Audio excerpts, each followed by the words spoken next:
दिल्ली सल्तनत की नींव कुतुबुद्दीन ऐबक ने रखी थी। इस दौर ने भारत को एक नई पहचान दी और हमारी सल्तनत सदियों तक कायम रही। दिल्ली आज भारत का दिल, भारत की राजधानी। लेकिन एक समय ऐसा भी था जब यही दिल्ली खून, युद्ध, साजिश और सत्ता का मैदान हुआ करती थी। यहाँ सिंहासन के लिए अपने ही अपनों के दुश्मन बन जाते थे। यहाँ तलवार तय करती थी कि अगला सुल्तान कौन बनेगा।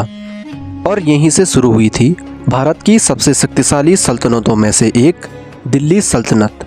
12वीं शताब्दी का भारत कई छोटे छोटे राज्यों में बटा हुआ था। राजपूत राजा बहादुर थे, लेकिन उनकी सबसे बड़ी कमजोरी थी आपसी लड़ाई। हर राजा खुद को सबसे शक्तिशाली बनाना चाहता था और इसी कमजोरी का फायदा उठाया विदेशी आक्रमणकारियों ने। मध्य एशिया से एक शासक भारत की ओर बढ़ रहा था। उसका नाम था मोहम्मद गौरी। उसका सपना था भारत पर कब्जा करना, लेकिन उसके रास्ते में खड़ा था राजपूतों का सबसे शक्तिशाली योद्धा पृथ्वीराज चौहान। तराइन की ये रणभूमि गवाह है कि हमने लहू से अपनी मिट्टी सींची है। सन 1191 तराइन के मैदान में दो विशाल सेनाएं आमने सामने खड़ी थी। एक तरफ थे पृथ्वीराज चौहान और दूसरी तरफ मोहम्मद गौरी। राजपूतों ने भयंकर हमला किया। गौरी की सेना टूट गई और मोहम्मद गौरी हार गया। लेकिन यह अंत नहीं था। एक साल बाद मोहम्मद गौरी फिर लौटा, इस बार पहले से ज़्यादा तैयारी के साथ, और 1192 में तराइन का दूसरा युद्ध हुआ। इस युद्ध ने भारत का इतिहास बदल दिया।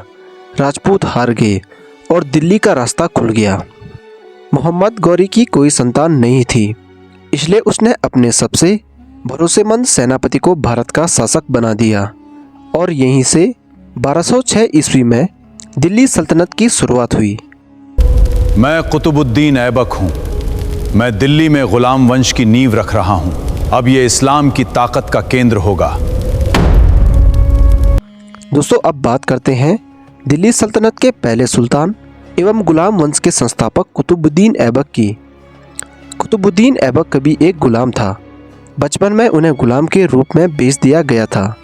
बाद में उन्हें मोहम्मद गौरी ने खरीद लिया, लेकिन उसकी बहादुरी ने उसे दिल्ली का सुल्तान बना दिया। उसे लोग लाख बख्श कहते थे क्योंकि वह गरीबों को खूब दान देता था। मैंने दिल्ली को इन ऊंची मीनारों और आलीशान मस्जिदों से सजाया है। ये पत्थर सदियों तक मेरी और मेरे सुल्तान की कहानी कहेंगे। इसी के कार्यकाल में शुरू हुआ कुतुब मीनार का निर्माण। एक ऐसी मीनार जो आज भी दिल्ली सल्तनत की ताकत की गवाही देती है। कुव्वत उल इस्लाम मस्जिद का निर्माण भी इसी के कार्यकाल में हुआ, जिसे भारत में स्थित सबसे पहली और सबसे पुरानी बची हुई मस्जिद कहा जाता है। अढ़ाई दिन का झोपड़ा राजस्थान के अजमेर शहर में स्थित एक ऐतिहासिक और प्राचीन इमारत है, जिसका निर्माण कार्य भी कुतुबुद्दीन ऐबक के शासनकाल में हुआ था।